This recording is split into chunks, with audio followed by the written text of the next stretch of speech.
பூமிக்கும் சகல அதிகாரம் படைத்த எங்கள் நல்ல பிதாவே, உங்களை துதிக்கிறோம் ஆண்டவரே, ஸ்தோத்திரிக்கிறோம் ஆண்டவரே. உங்கள் வார்த்தைக்காக நாங்கள் செபிக்கிறோம். உங்கள் வார்த்தை கொடுக்கிற அடியை கர்த்தர் மறித்து நீங்கள் வெளிப்படும்படியாக நாங்கள் செபிக்கிறோம் ஆண்டவரே. உங்களுடைய காலத்தில் எங்களை ஒப்புக் கொடுக்கிறோம் ஆண்டவரே. வந்திருக்கிற பிள்ளைகளுக்கும் இதை கேட்கிற பிள்ளைகளுக்கும் இந்த வார்த்தைகள் பிரயோஜனமாக இருக்கட்டும். கர்த்தர் எங்களோடு இடைப்படுங்க. உங்கள் நாம மாற்றம் மகிமைப்படுத்தும் இயேசு நாமத்தில் கேட்கிறோம் நல்ல பிதாவே, ஆமென். அல்லேலூயா, அல்லேலூயா, அல்லேலூயா. கர்த்தருடைய பரிசுத்த நாமம் மகிமைப்படுவதாக. கர்த்தர் ஆராதிக்கும்படியாய் கடந்து வந்திருக்கிற உங்கள் அனைவரையும் மீண்டும் வரப்போகிற இயேசு நாமத்தினாலே நான் வாழ்த்துகிறேன், வரவேற்கிறேன். கர்த்தர் நம்மோடு கூட இடைபெறுவாராக. அல்லேலூயா. கடந்த 4 மாத காலங்கள் நம்மை பாதுகாத்தவர். இந்த புதிய மாதத்திலும் ஆண்டவர் இந்த புதிய முதல் ஞாயிற்றுக்கிழமை பரிசுத்த ஆராதனையிலும் கர்த்தர் நம்மோடு இடைபெறுவாராக. ஆதியாகமத்தின் புஸ்தகம் 21ஆம் அதிகாரம்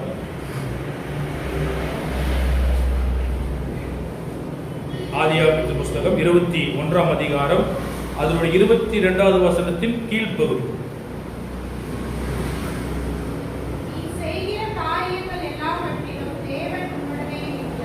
கர்த்தருடைய பரிசுத்த நாமம் மகிமைப்படுவதாக. கடந்த 4 மாத காலங்கள் நம்மை பாதுகாத்தவர். இந்த புதிய மாதத்தையும் காண செய்த தேவனுக்கு இதயத்தின் ஆழத்திலிருந்து நன்றிகளை ஏறெடுப்போம். நாளை காணாத அநேகர் இருந்தாலும் நமக்கு ஜீவனையும் சுகத்தையும் பலத்தையும் தந்து ஆண்டவர் நம்மை பாதுகாத்திருக்கிறார் என்று சொன்னால் கர்த்தர் நம்மை வைத்திருக்கிற கிருபையும் அன்பும் மிகவும் பெரியதாயிருக்கும். அல்லேலூயா. திடீர் மரணங்கள் ஏற்பட்டு கொண்டிருக்கிறது. கர்த்தருடைய சமூகத்தில் இருக்கிற தேவ பிள்ளைகள் அதிகமாக ஜெபிக்கும்படியாக அன்பாய் கேட்டுக் கொள்ளுகிறேன். அல்லேலூயா. கர்த்தர் நாம் மகிமைப்படுவதாக. ஆண்டவர் சொல்றாரு, ஆபிரகாமை பார்த்து அக்காலத்திலே அபிமெலேக்கும் அவன் சேனாதிபதியாக மீகேலும் ஆபிரகாமை நோக்கி, நீ செய்கிற காரியங்கள் எல்லாவற்றிலும் கர்த்தர் உன்னோடு கூட இருக்கிறார் என்று சொல்லுயா. புறஜாதியானவன், புற தேசத்தானவன் கர்த்தருடைய பிள்ளைகளை பார்த்து சொல்ல வேண்டும், நீ செய்கிற காரியங்களிலே கர்த்தர் உன்னோடு கூட இருக்கிறார் என்று சொல்லுயா. நாம் செய்கிற காரியங்களிலே தேவன் நம்மோடு கூட இருக்க வேண்டும் என்று சொன்னால் அந்த காரியத்திலே நாம் உண்மையா இருக்க வேண்டும். கொடுத்த காரியத்திலே கொடுத்த பொறுப்பிலே நாம் உண்மையா இருக்கும் போது ஆண்டவர் நம்மோடு கூட இருந்து நம்மை நடத்துகிற நம்ம ஆசீர்வதிக்க தேவன் வல்லமை உள்ளவராக இருக்கிறார். அல்லேலூயா. இங்க அபிமெலேக்கு ஆபிரகாம் என்ன செய்யறாரு? ஆபிரகாம் அக்காலத்திலே அபிமெலேக்குடைய தேசத்தில் இருக்கும்போது, அவன் அபிமெலேக் தேசத்தில் குடியிருந்த போது தேவன் அவனோடு கூட இருக்கிறார் என்று சொல்லி அபிமெலேக்கு தெரிந்து கொண்டான். ஏன்னு சொன்னா, ஆபிரகாம் ஜெபித்த போது அபிமெலேக்குடைய வீட்டில் ஒரு அற்புதம் நடந்தது. வாசிக்கலாம் 20ஆம் அதிகாரம் அதனுடைய 18வது வசனம். ஆபிரகாம் தேவனை நோக்கி வேண்டிக் கொண்டான். அப்பொழுது தேவன் அபிமெலேக்கையும் அவன் மனைவியும் அவன் வேலைக்காரிகளையும் குணமாக்கி பிள்ளை பெறும்படி அனுகிரகம் பண்ணினார். இல்லையா? ஒரு இடத்துல ஆண்டவர் நம்ம வைத்திருக்கிறார் என்று சொன்னால், ஒரு தேசத்திலேயோ ஒரு வேலையிலேயோ ஒரு கம்பெனியில ஆண்டவர் நம்ம வைத்திருக்கிறார் என்று சொன்னால், ஆண்டவர் நம்ம வைத்திருக்கிற இடத்துல நம்ம உண்மையாக இருக்கும்போது ஆண்டவர் நம்மை மாத்திரமல்ல நம்மோடு கூட வந்து அந்த இருக்கிற இடத்திலும் கர்த்தர் ஆசீர்வாதத்தை கட்டளையிடுவார். அல்லேலூயா. ஆபிரகாம் என்ன பண்றாரு? அபிமெலேக்காகவும் அவருடைய குடும்பத்தாருக்காகவும் வேண்டிக் கொண்ட போது ஆண்டவர் அங்கே அற்புதம் செய்தார். அல்லேலூயா. நம்முடைய குடும்பத்துக்காக மாத்திரமல்ல, மற்ற குடும்பத்திற்காக நம்ம செபிக்கும் போது ஆண்டவர் அங்க ஒரு பெரிய அற்புதம். ஏன் அபிமெலேக்கு கர்த்தர் அவனோடு கூட இருக்கிறார் என்று சொல்லி பார்த்தா, ஆபிரகாம் செபித்த போது அவனுடைய கர்ப்பம் திறக்கப்பட்டது என்று சொல்லி பார்க்கிறோம். அல்லேலூயா. அதான் பிள்ளை பெறும்படி அனுகிரகம் கர்த்தர் பண்ணினான். அவன் தேவனை நோக்கி வேண்டிக் கொண்டான். அப்பொழுது தேவன் அபிமெலேக்கையும் அவன் மனைவியும் அவன் வேலைக்காரிகளையும் குணமாக்கி, அவன் மனைவிக்கு மாத்திரமல்ல வேலைக்காரிகளுடைய கர்ப்பத்தை ஆண்டவர் தந்தார். இல்லையா? ஏன்னா ஆண்டவர் ஆபிரகாம் அழைத்த போது ஆபிரகாம் கிளம்பி வந்துட்டார்.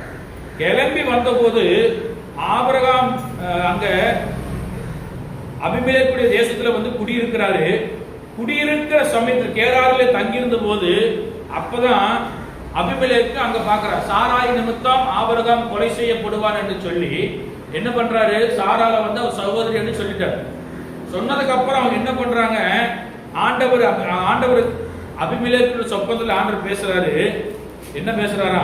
7வது வசனத்துல 20ஆம் அதிகாரம், அந்த மனுஷனுடைய மனைவியை அவனிடத்திற்கு அனுப்பிவிடு, அவன் ஒரு தீர்க்கதரிசி, நீ பிழைக்கும்படி அவன் உனக்காக வேண்டும். சொப்பனங்கிறான் யாரு? அபிமெலேக்கு. எல்லாம் கண்டதுக்கு அப்புறம் தான் அவன் கடந்து வந்து என்ன சொல்றாரு, அதிகாலையில் எழுந்து தன் ஊழியக்காரர்களுக்கு எல்லாம் அந்த சங்கதி எல்லாம் அறிவித்ததுக்கு அப்புறம் அந்த மனுஷர் அதை கேட்டு பயந்தார்கள். ஏன்னா ஆபிரகாமோடு கர்த்தர் இருக்கிறார் என்று சொல்லி அபிமெலேக்கு தெரிந்து கொண்டான். அப்பொழுது அபிமெலேக்கு ஆபிரகாமை அழைத்து, நீ எங்களுக்கு இந்த பொல்லாப்பு செய்ததுக்கு அப்புறம் இதெல்லாம் முடிஞ்சதுக்கு அப்புறம் தான் அபிமெலேக்கு 17வது வருஷத்தை வாசிக்கலாம். இல்ல 20ஆம் அதிகாரம் 17வது வருஷம்.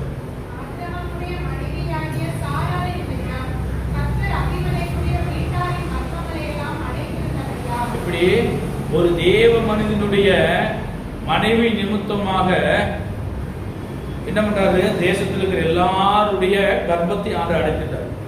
இந்த சம்பவம் கேட்டது உடனே ஆபிரகாம் என்ன பண்றாரு, சாராள் வந்ததுக்கு அப்புறம் ஆபிரகாம் தேவனை நோக்கி விண்ணப்பம் பண்ணும்போது அவன் மாத்திரமல்ல, அவன் வேலைக்காரியுடைய கர்ப்பத்தையும் ஆண்டவர் திறந்து பிள்ளை பெறும்படி அணுகிறவன். இதெல்லாம் தெரிஞ்சதுக்கு அப்புறம் தான் அபிமெலேக்கு சொல்றாரு, நீ செய்கிற காரியங்கள் எல்லாவற்றிலும் கர்த்தர் உன்னோடு கூட இருக்கிறார். ஒரு உடன்படிக்கை பண்ணுவோம், எனக்காகவும் என் பேரனுக்காவது, கேளவசல் எனக்காவது என் குமாரனுக்காவது என் பேரனுக்காவது வந்து எப்படி 3 தலைமுறைக்கு உடன்படிக்கை பண்றார் இல்லையா? இந்த காலை வேளையில் ஆண்டு சொல்லி, நீ செய்கிற காரியங்களில நீ உண்மையா இருக்கும்போது ஆண்டவன் நம்மோடு கூடும் இல்லையா? கர்த்தருடைய பரிசுத்தம் மகிமைப்படுவதாக. இங்க யோசேப்பு குறித்து நம்ம பார்க்கும்போது ஆதியாகமத்தின் புஸ்தகம் 39ஆம் அதிகாரத்துல அவன் செய்கிற காரியங்கள் எல்லாவற்றையும் ஆண்டவர் வாய்க்க பண்ணார்.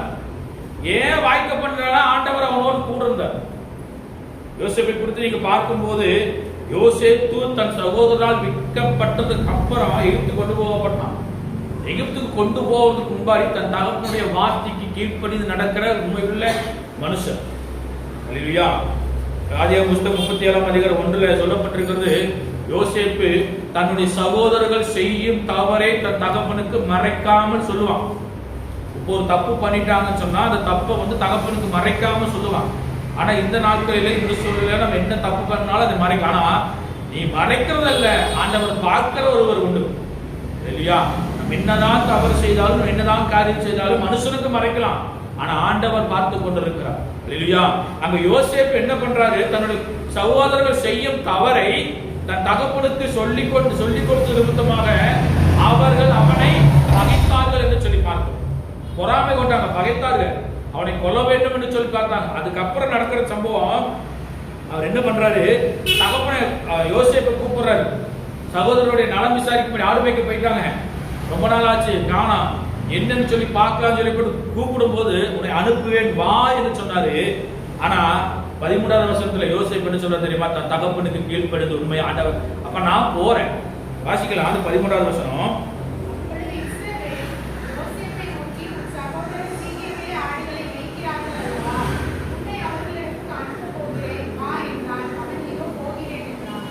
அவன் வாந்தான் கூப்பிட்டான், ஆனா உடனே என்ன சொல்றாரு, அப்ப நான் போறேன், வானு கூப்பிட்டு ஒரு காரியத்துக்கு வானு கூப்பிடும்போது இல்ல அந்த காரியத்தை செய்துட்டு வரேன்னு சொல்லி நான் போகிறேன் என்று சொல்லி தகப்பனுடைய வார்த்தைக்கு கீழ்ப்படிந்து உண்மையாய் கடந்து போனான் இல்லையா?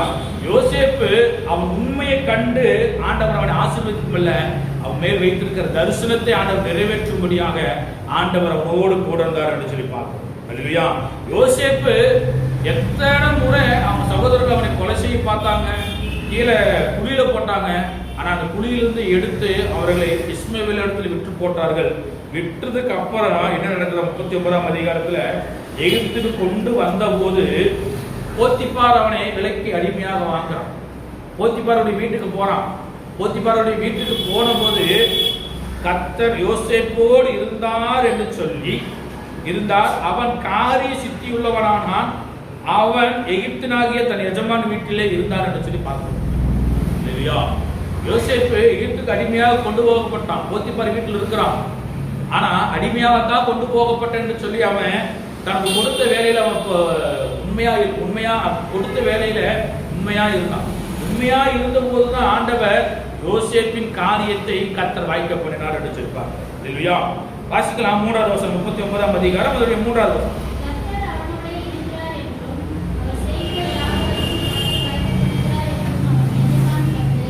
அவர் செய்கிற காரியங்கள் யாவையும் கர்த்தர் வாய்க்க போனார். ஏன்? உண்மையை கண்டு கர்த்தர் அவனை ஆசீர்வதிக்கிறார் மாத்திரமல்ல, அவன் மேலிருக்கிற தரிசனத்தை ஆண்டவர் நினைவு கூட்டும்படியாக. அடிமைத்தனத்தில் தான் இருக்கிறான், அடிமையாக கொண்டு போகப்பட்டான். ஆனாலும் தனக்கு கொடுக்கப்பட்ட பொறுப்பிலே அவன் உண்மையாய் இருந்து நிமித்தமாக கர்த்தர் அவனோடு கொடுக்கிறார். அதான் சொல்லப்பட்டிருக்கிறது, கர்த்தர் அவனோடு இருக்கிறார் என்றும் அவன் செய்கிற யாவையும் கர்த்தர் வாய்க்க பண்ணுகிறார் என்றும் அவன் எஜமானன் கண்டு. இல்லையா?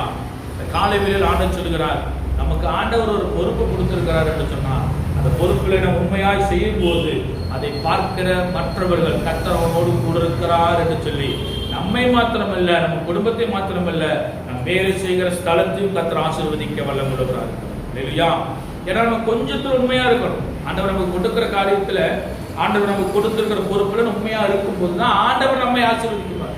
அப்பதான் ஆண்டவர் நம்மோடு கூட இருப்பார். அதான் அபிமெலேக்கு சொல்றாரு, நீ செய்கிற காரியங்கள் எல்லாவற்றிலும் தேவனோடு கூட இருக்கிறார். அது சொல்றது காரியம் என்னவென்று சொன்னால், ஆபிரகாம் என்னென்ன செய்தானோ அதெல்லாம் அபிமெலேக்கு பார்த்து கொண்டிருக்கும். இல்லையா? புறஜாதியாய புறதேசத்தான ராஜா ஆபிரகாமை பார்த்து கொண்டிருந்தான். ஏன்னா அவன் ஜெபித்த போது அவன் குடும்பத்தில் கர்ப்பம் திறக்கப்பட்டது. அவன் ஜெபித்து அவன் எல்லாவற்றிலும் கர்த்தர் அவனோடு கூட இருக்கிறார் சொல்லி அபிமெலேக்கு ஏன்னு சொன்னா, அவன் துறவு வெட்டினா தண்ணீர் வந்துச்சு. அவன் அந்த தேசத்தில் கூடியது அவன் பெரியவனானான். அங்கிருந்து அவன் தொடர்ந்து அவங்க அனுப்பிட்டாங்க. அனுப்புனதுக்கு அப்புறம் அவன் தனியா இருக்கிறான். தனியா இருந்த போது அவன் ஆண்டவர் அவனை ஆசீர்வதித்ததை அபிமெலேக்கு கண்ட போதுதான் உடன்படிக்கை பண்ணும்படியே கடந்து வரான். இங்க யோசேப்பு கர்த்தர் செய்கிற காரியத்தில் எல்லாம் அவனோடு இருக்கிறார் சொல்லி யாரு கண்டா? போத்திபார் கண்டா. எகிப்தின் அதிபதி கண்டா. எகிப்துக்கு தலையாரியா இருக்கிறார் போத்திபார் கண்டா. அது நிமித்தமா என்ன பண்றாரு? அவன் வீட்டு விசாரணைக்காரனாக யோசேப்பை நியமித்தார். இல்லையா? யோசேப்பு என்ன பண்றாரா? வாசிக்கும் போது 4வது வசனத்தை வாசிக்கலாம்.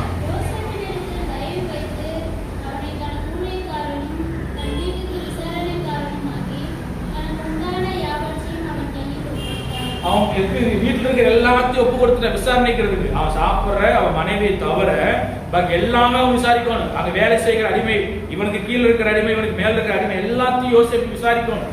ஒரு அதிபதியாக ஒரு தலைவனாக நியமித்தான். நியமித்ததுக்கு அப்புறம் அவன் என்ன பண்றாரு? 5வது வசனத்தை வாசிக்கலாம்.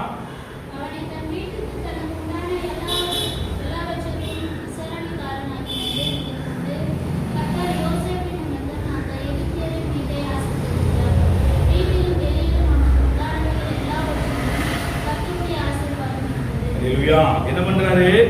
அவனை தன் வீட்டுக்கு தனக்கு உண்டான எல்லாவற்றுக்கும் விசாரணைக்காரன் ஆக்கினது முதல் கொண்டு அவன் எப்ப அந்த பொறுப்புக்கு வரானோ, அந்த பொறுப்புக்கு வந்ததிலிருந்து அந்த காரியத்தை செய்ய ஆரம்பித்ததிலிருந்து கர்த்தர் யோசேப்பின் நிமித்தம் அந்த எகிப்தின் வீட்டை ஆசீர்வதித்தார். போத்திபாருடைய வீடு ஆசீர்வதிக்கப்படுது.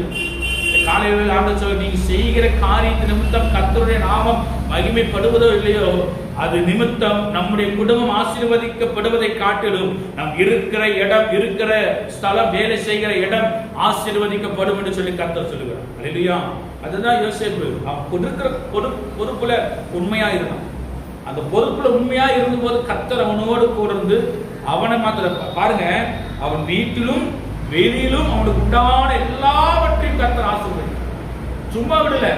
வீட்டில் இருக்கிற சரி, வெளியில் இருக்கிற எல்லாத்தையுமே அவன் என்னென்ன வேலை செய்யறான், என்னென்ன காரியத்துல எல்லா வேலையும் செய்யறான், வேலை எல்லாம் ஆண்டவர் அவனோடு கூட இருந்தார். ஆசீர்வாதத்தை கட்டளையிட்டார் சொல்லி பார்க்கிறோம். அல்லேலூயா. ஏன்னா கொடுத்த பொறுப்புல உண்மையா இருக்கும்போது ஆண்டவர் நம்மோடு கூட இருக்கிறார். செய்கிற காரியங்கள், நம்ம செய்கிற காரியத்தில் உண்மையா இருக்கிறோம். கர்த்தர் நமக்கு காரியத்தை கொடுத்திருக்கிறார், நமக்கு ஒரு பொறுப்பு கொடுத்திருக்கிறார், உண்மையாய் செய்யணும். அந்த உண்மையில தான் ஆண்டவர் அதை கண்டு நமக்கு ஆசீர்வாதத்தை கண்டார். ஒரு உண்மை ஆண்டவர் சொல்றார் மத்தேயு சுவிசேஷ புத்தகத்துல 25ஆம் அதிகாரம் 14 இருந்து வாசிக்கும் போது பரலோக ராஜ்யத்தை குறித்து ஒரு உண்மை ஆண்டவர் சொல்றார். அங்க இருக்கும்போது பரலோக ராஜ்யம் பிரதேசத்துக்கு புறப்பட்டு போகிற ஒரு மனுஷனுக்கு ஒப்பா இருக்கிறது. அந்த மனுஷன் என்ன பண்றாரு? தன்னோட ஆஸ்திகள் எல்லாம் தன் ஊழியக்காரனுக்கு ஒப்பு கொடுக்கிறார். அதுல 5 தாலந்து, 2 தாலந்து, 1 தாலந்துன்னு சொல்லி 3 பேருக்கு கொடுக்கிறார். அந்த 3 பேருக்கு ஆண்டவர் பிரித்து கொடுத்த போது 5 தாலந்து வைத்திருக்கிற என்ன பண்ணா? 5 தாலந்தை சம்பாதிச்சான். 2 தாலந்து வைத்திருக்கிறவன் 2 தாலந்து சம்பாதிச்சிட்டான். 1 தாலந்து என்ன பண்ணா? பூமியில புதைச்சு வச்சான். விசாரணைக்கு அவன் போய் அந்த மனுஷன் போயிட்டு திரும்பி வந்து அவனிடத்துல கேட்கிறாரு, நீ தாளந்து வாங்கினீல? 16 இருந்து 18 வயசுக்கு வாசிக்கும் போது ஆண்டவர் தாளந்துகளை பிரித்து கொடுக்கிறார். பிரித்து கொடுத்த போது அதை விசாரிக்கிறதுக்கு திரும்பி வராது. வாசிக்கலாம் 19ஆம் வசனத்தை வாசிக்கும் போது மத்திய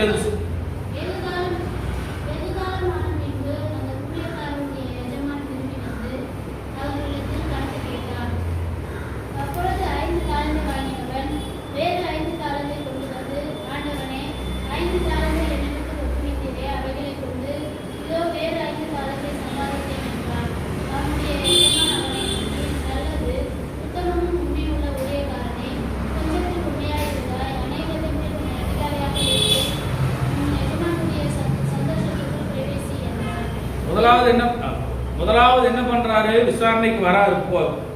வெகு காலம் பின்பு அந்த ஊழியக்காரர் எஜமானன் திரும்பி வந்து அவருக்கு கணக்கு கேட்கிறார். கணக்கு கேட்டபோது சொல்றாரு, அந்த வரை 5 தாளந்து கொடுத்துட்டீங்க, அந்த 5 தாளந்த நான் இன்னொரு 5 தாளந்தா சம்பாதிச்சு வச்சிருக்கிறேன்னு சொன்ன போது 5 5 10 ஆயிட்டான். அது பார்த்ததுக்கு அப்புறம் என்ன சொல்றாரு? நல்லது, உத்தமும், உண்மையுள்ள ஊழியக்காரன். அவன் செய்த காரியத்தை 5 தாளந்தை வைத்து வியாபாரம் பண்ணனான். கர்த்தர் அவனோடு இருந்தார். அந்த தாளந்துல ஏன் அந்த காரியத்தை உண்மையை சொல்றாருன்னு சொன்னா, ஆண்டவர் நமக்கு கொடுத்திருக்கிற பொறுப்புல ஆண்டவர் நம்ம கணக்கு கேட்பார் இல்லையா? ஆண்டவர் எனக்கு இந்த சபையில எனக்கு பொறுப்பு கொடுத்திருக்காருன்னா ஆண்டவர் வரைக்கும் எனக்கு கணக்கு கேட்பார். இந்த இத்தனை வருஷமா இந்த சபையில இருந்து நீ என்ன பண்ணுன, எத்தனை பேருக்கு ஆதாயம் பண்ண, ஆண்டவர் ஒரு கணக்கு கேட்ப, கணக்கு கொடுக்கணும். அதான் எனக்கு கொடுத்திருக்கிற தாளந்தை வைத்து நான் சம்பாதிக்க வேண்டும். அதை விட்டுட்டு நான் அப்படியே அமைதியா வைத்திருக்கும் போது ஆண்டவர் என்ன சொல்றாரு? கடைசி ஒரு தாளந்தை கொண்டு போய் அழுகையும் பற்கடிப்புக்கு அங்கதான் போடுவோம். ஆண்டவர் நமக்கு கொடுத்திருக்கிற காரியத்தில் உண்மையா இருக்கும் போது ஆண்டவர் நம்மோடு கூட இருந்து நம்மை பாதுகாத்து நடத்த வல்லவர் இல்லையா? கர்த்தர் நல்லவர். 2 தாளந்து வைக்கும் அதே மாதிரி தான் உண்மை உத்தமுள்ள ஊழியக்காரனே, கொஞ்சத்தில் உண்மையா இருந்த நிமித்தமா நீ அதிபதி, அநேகத்து அதிபதியா வைப்படு. ஆண்டவர் நமக்கு ஒரு பொறுப்பு கொடுத்திருக்கிறார் என்று சொன்னார். பொறுப்புல நம்ம உண்மையா இருக்கும் போது ஆண்டவர் நம்மை ஆசீர்வதித்து நடத்த வல்லவராக. யோசேப்பு பாருங்க, யோசேப்பு கொஞ்சத்தில் உண்மையா இருந்தாங்க, அவன் எப்பொழுதுமே உண்மையா இருந்தான். கர்த்தருக்கு பயந்து நடந்தவன், கர்த்தருக்கு உண்மையா இருந்தவன். கர்த்தர் அவனை ஆசீர்வதித்து மாத்திரமல்ல, எகிப்து பார்வோனுக்கு அடுத்தவராக யோசேப்பை ஆண்டவர் ஆசீர்வதித்து அந்த எகிப்து தேசம் எங்கும் அதிபதியாக ஆண்டவர் நிறுத்தினார். அல்லேலூயா. அது மாத்திரமல்ல, யோசுவாவை நீங்க பார்க்கும்போது யோசுவா கர்த்தருக்கு பயந்து நடந்து தேவ மனிதன், ஆசரிப்பு கூடாரத்தை விட்டு விலகாத தேவ மனிதன். அப்படி இருந்த யோசுவாவுக்கு ஒரே ஒரு இடத்துல மட்டும்தான் தோல்வி, ஆகிப்பட்டணத்துல. அதுக்கப்புறம் எல்லாமே அவருக்கு ஜெயம்தான். ஏன்னா ஆண்டவர் கொடுத்த பொறுப்புல உண்மையாக நடந்து கொண்டார். 1ஆம் அதிகாரத்துல சொல்றாரு, மோசே மரித்த பின்பு யோசுவா என்ன பண்றாரு? உட்கார்ந்துட்டு இருக்கிறாரு. என்ன பண்றதுன்னு தெரியல. ஆண்டவர் கூப்பிடுறாரு யோசுவாவே, மோசே மரித்து போயிட்டா, சரி இப்படியே உட்கார்ந்துட்டு இருக்கிறது, என்ன பண்ண போறேன்? வா, நான் மோசே இருந்தது கூட உன்னோடு இருப்பேன். யோசுவா 1:5 நீ உயிரோடு நாளெல்லாம் ஒருவனும் உனக்கு முன்பா எடுத்து நிற்பதில்லை, நான் மோசே இருந்தது போல உன்னோடும் இருப்பேன். வாக்குத்தத்தெல்லாம் சரி, ஆனா அந்த வாக்குத்தத்தத்தை பெற்றுக்கொண்டு ஜனங்கள் கேட்கணும் இல்ல. ஆண்டவர் சொல்றாரு, இஸ்ரவேலுடைய கண்களுக்கு முன்பாக உன்னை மேன்மைப்படுத்த வேண்டும் என்று சொல்லி ஆண்டவர் யோசுவாவை மேன்மைப்படுத்தும். ஏன்னா அவன் தலைமை பொறுப்புக்கு வருவதற்கு முன்பாகவே அவன் கர்த்தருக்கு பயந்து உண்மையாக இருந்த தேவன். கர்த்தர் அவனோடு இருந்தார். நீங்க ஆசரிப்பு அந்த பழைய அந்த என்ன உபாபுஸ்தகம் வாசிக்கும் போது யோசுவா என்ன பண்றாரு? மோசே ஆசரிப்பு கூடார வாசலை விட்டு போயிட்டாரு, அது மோசே போயிட்டாரு. ஆனா யோசுவா என்ன பண்றாரு? ஆசரிப்பு கூடார வாசற்படியிலே தங்கியிருந்தார். கர்த்தருடைய வாசற்படியிலே காத்திருந்த தேவ மனிதன். அதை கண்டுதான் ஆண்டவர் அவனுக்கு தலைமை பொறுப்பு கொடுக்கிறாரு. ஏன்னா அவனை கண்ட தலைமை பொறுப்பு மோசையோடு கூட நடந்த தேவ மனிதன். யுத்தத்துக்கு போகும்போதுல யோசுவாவும் காலேப்பும் 2 பேர் தான் போவாங்க. எங்க போனாலும் 2 பேர் தான் அனுப்புவார். ஜோடி அனுப்புவார், தனியா அனுப்ப மாட்டார். 2 பேர் தான் போவாங்க. அந்த வேவுக்காக போயிட்டு வந்ததுக்கு அப்புறம் அவங்க சொல்ற வார்த்தை எல்லாம் கேட்டதுக்கு அப்புறம் இவங்க 2 பேரும் வஸ்திரம் கழிச்சு, இல்ல ஆண்டவர் நம்மோடு கூட இருக்கிற நமக்கு தேசத்தை கொடுப்பார், பாலும் தேனும் கொடுக்கிற கானான் தேசத்தை கொடுப்பாருன்னு சொல்லி விசுவாச வார்த்தை இவங்க 2 பேர் தான் சொன்னாங்க. ஆண்டவர் பார்த்து யோசுவாவை தலைவனாக கர்த்தர் உயர்த்தினார். இல்லையா? ஏன்னா அவன் கொடுத்த பொறுப்பு உண்மையா இருந்தான். கானான் தேசத்துல வேவுக்காக போகணும் வந்த எல்லாருமே சொல்றாங்க, புதுசா இருக்கிறாங்க, ராட்சத போர் இருக்கிறாங்கன்னு சொல்லி. ஆனா யோசுவாவும் காலேப் என்ன சொல்றாங்களா? அவங்க எல்லாம் ஆண்டவருக்கு முன்பாக சின்னது, நம்ம ஜெயங்கொள்ளுவோம், ஆண்டவர் நம்ம ஒரு உண்மை சொன்னாங்க. ஆண்டவர் உண்மை கண்டவன் தலைவனாக பொறுப்பை கொடுத்தார். அல்லேலூயா. பொறுப்பை கொடுத்தது மாத்திரமல்ல, ஒரே ஒரு இடத்துல மட்டும் தான் தோல்வி. அதுக்கப்புறம் எல்லாம் ஆண்டவர் ஜெயித்ததான் யோசுவாவை கொண்டு கர்த்தர் கொடுத்தார். ஏன்னா நம்ம எந்த காரியத்தில் உண்மையா இருக்கிறோமோ அந்த காரியத்தை நம்ம செய்கிற காரியத்தில் ஆண்டவர் நம்மோடு கூட இருக்கிறார். நீங்க வேணும் இந்த ஒரு தீர்மானத்தை எடுத்து பாருங்க. ஆண்டவரை இருந்து ஒரு தீர்மானத்தை ஒரு கடலை போட சொல்லி ஒப்பு கொடுத்து பாருங்க. ஆண்டவர்களோடு வந்து செய்கிற காரியம் பயங்கரமா இருக்கும். அல்லேலூயா. ஏன்னா கோராகின் புத்திரர்கள் கர்த்தருக்கு விரோதமாய் பாவம் செய்த போது அவன் என்ன பண்றான்? மோசே என்ன இறங்கி வந்து தனியா பிரிக்கிறார். கோராக புத்திரர் கூட்டத்தில் இருக்கிறாங்க. கோராக கூட்டத்தார் ஆண்டவர் இதுவரைக்கும் செய்யாத காரியத்தை செய்வார் சொன்ன, பெரிய காரியத்தை செய்வார் என்று சொன்ன உடனே பூமி தன் வாயை பிளந்து, அப்பதான் ஃபர்ஸ்ட் நிலநடுக்கம், பூமி தன் வாயை பிளந்து கோராகின் கூட்டத்தார் அப்படியே மூடி போடுறது. அல்லேலூயா. நம்ம செய்கிற காரியம் என்ன என்று சொல்லி நாம் நிதானித்து பார்க்க வேண்டும். நம்ம செய்கிற காரியம் கர்த்தருக்கு பிரியமா இருக்குதா? நம்ம செய்கிற காரியம் கர்த்தருக்கு உண்மையா இருக்கிறதா? நம்ம கொடுத்திருக்கிற வேலையில உண்மையா இருக்கிறோமா? இது நிமித்தம் ஆண்டவர் நாமம் மகிமைப்படுதா? ஆண்டவர் நம்மை ஆசீர்வதிக்கிறாரா? குடும்பம் ஆசீர்வதிக்கப்படுதான்னு சொல்லி நம் செய்கிற காரியத்தில் தான் இருக்கு. இல்லையா? அதுதான் அபிமெலேக்கு சொல்றான் ஆபிரகாமை பார்த்து, நீ செய்கிற காரியங்கள் எல்லாவற்றிலும் கர்த்தர் உன்னோடு கூட இருக்கிறார். உடன்படிக்கை பண்ற எனக்காவது, என் குமாரனுக்காவது, என் பேரனுக்காவது உன் நிமித்தம் எந்த பாதிப்பு வர, ஏன்னா கர்த்தர் உன்னோடு கூட இருக்கிறார். ஆபிரகாம் நினைத்தா ஒரு செகண்ட்ல எல்லாத்தையும் முடித்து எல்லா தேசத்தையும் அவன் கைப்பற்றி விடலாம். ஆபிரகாம் வந்து உடன்படிக்கை பண்ணினதுக்கு அப்புறம் அந்த உடன்படிக்கையில் உண்மையா இருக்கும். இல்லையா? இந்த காலை வேளையில் ஆண்டவர் சொல்கிறார், கொடுத்த காரியத்தில் உண்மையாய் செய்யும் போது அந்த காரியத்தில் ஆண்டவர் நம்மை ஆசீர்வதிக்க வல்லமுள்ளவராக இருக்கிறார். இல்லையா? வாசிக்கலாம் அந்த வசனத்தை மீண்டும் ஒரு விஷயம். 21ஆம் அதிகாரம் 22ல அபிமெலேக்கும் அவருடைய சேனாதிபதியாகிய ஸ்திரீகளும் ஆபிரகாமை நோக்கி, நீ செய்கிற காரியங்கள் எல்லாவற்றிலும் தேவன் உன்னோடு கூட இருக்கிறார். அவன் செய்கிற காரியத்தில் ஆண்டவர் கூட இருக்கிறது மாத்திரமல்ல, நம்ம செய்கிற காரியத்தில் கர்த்தர் நம்மோடு கூட. எத்தனை பேர் விசுவாசிக்கிறோம்? அல்லேலூயா. நம்ம என்ன காரியம் செய்கிறோமோ, நம்ம என்ன செய்கிறோமோ அந்த காரியத்தில் ஆண்டவர் நம்மோடு கூட. செய்கிற காரியத்தை பொறுத்து தான் ஆண்டவர் நம்மோடு கூட இருக்கிறாரா இல்லையா? அந்த காலத்து ஒரு காலத்தை வாங்கினவருடைய வாழ்க்கை எப்படி தெரியும் வச்சு அழுகியும் பற்கடிப்பு இருக்கிற நரகத்தில் கொண்டு போய் போட்டார்கள். ஏன்னா அவன் சொல்றான், நீ விதைக்காத இடத்துல விதைக்கிறவரும் அறுக்காத அப்படின்னு சொன்னது. நான் இப்படிப்பட்டவன் தெரிஞ்சு நீ தாளந்து நீ புதைச்சு வச்சிருக்கிறியா, நீ உன்னோட கொடுத்துருந்தா நான் வந்து வசூல் பண்ணியிருப்பேன் அப்படின்னு சொன்ன போது அவன் சொல்றான், இல்ல ஆண்டவரே இப்படி பண்ணிட்டேன்னு சொல்லும் போது ஒன்றும் இல்லை, அந்த தாளந்த வாங்கி இன்னொருத்த கொடுத்துட்டார். அவனை கொண்டு போய் அழுகியும் பற்கடிப்பு இருக்கிற இடத்துல போட்டுட்டார். ஏன்னா நமக்கு கொடுத்திருக்கிற காரியத்துல நம்ம பொறுமையா இருக்கும்போது ஆண்டவர் நம்மோடு கூட அற்புதத்தை செய்ய வல்லமுள்ளவராக. அல்லேலூயா. அல்லேலூயா. தேவ சமூகத்தில் தலைகள் தாழ்த்தி யோசேப்போடு கூட இருந்த தேவன், ஆபிரகாமோடு கூட இருந்த தேவன், ஆபிரகாமுக்கு புறதேசத்தானாகிய புறஜாதியார் ராஜா சொல்ற அபிமெலேக்கு, நீ செய்கிற காரியத்திலே கர்த்தர் உன்னோடு கூட. அதே வார்த்தை நம்ம வீட்டை சுற்றி இருக்கிறவர்கள், நம்ம வருகாமல் இருக்கிறவர்கள், வேலை செய்கிற இடத்தில் இருக்கிறவர்கள் சொல்ல வேண்டும். தேவ சமூகத்திலே ஒப்பு கொடுப்போம். தனக்கு கொடுத்த காரியத்தில் யோசுவா உண்மையாக இருந்தான். அவன் சொல்றான், நானும் என் வீட்டாரோ இருந்தால் கர்த்தரையே செய்வோம் சொல்லி அவன் கொடுத்த காரியத்தில் உண்மையாக இருந்தான். ஆண்டவரை உண்மையை கண்டு ஆண்டவரை தலைவராக உயர்த்தினான்.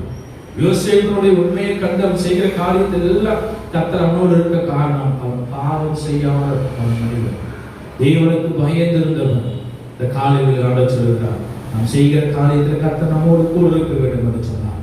நாம் தேவனுக்கு உண்மையாக இருக்கும் போது கொஞ்சத்தில் உண்மையாக எனக்கு அநேகத்திலே கர்த்தர் அதிபதியாக கர்த்தர் வைக்கப் போகிறார்.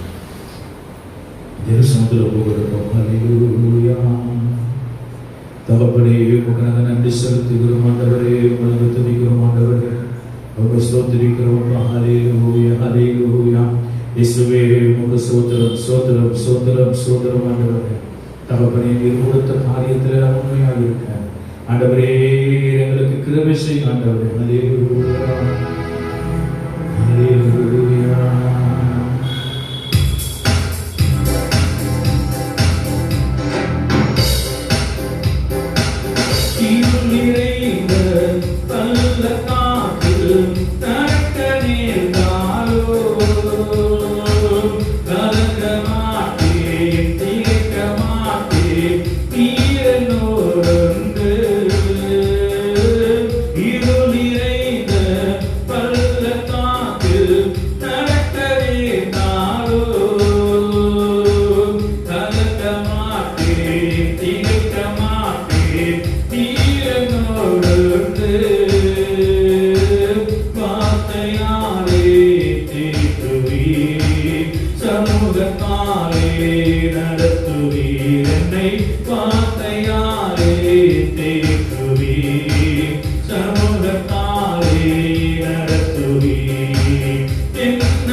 எல்லாவற்றிலும் எங்களோடு கூட இருக்கிறபடியால் உமக்கு ஸ்தோத்திரம் ஆண்டவரே.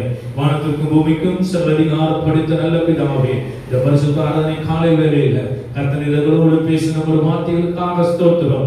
யோசேப்போடு கூட இருந்து காரியங்களை வைக்கப்படினவர், தகப்பனே யோசுவாவோடு கூட இருந்து காரியங்களை வாய்க்கப்படினவர்.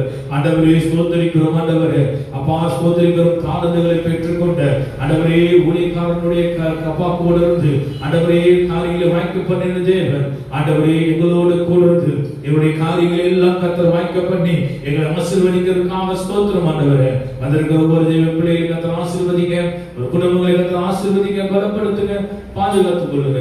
உங்களுடைய சமூகத்திலே எங்களை காண்பிப்பு கொடுக்கிறோம். இயேசு நாமத்தில் கேட்கிறோம் எங்கள் நல்ல பிதாவே, ஆமென். என் ஆத்துமாவே கர்த்தரை ஸ்தோத்திரி, என் முழுவதுமே உம்முடைய பரிசுத்த நாமத்தை ஸ்தோத்திரி. என் ஆத்துமாவே கர்த்தரை ஸ்தோத்திரி, கர்த்தர் செய்த சகல உபகாரங்களையும் மறவாதே. ஆமென். நம்முடைய கர்த்தராகிய இயேசு கிறிஸ்துவின் கிருபையும் பிதாவாகிய தேவனுடைய அன்பும் பரிசுத்த ஆவியானவரின் இன்றும் சதா காலங்களிலும் நம் அனைவரோடும் கூட இருப்பதாக. ஆமென். அல்லேலூயா, அல்லேலூயா, அல்லேலூயா. கர்த்தர் உங்களை ஆசீர்வதிப்பாராக. ஸ்தோத்திரம், ஸ்தோத்திரம்.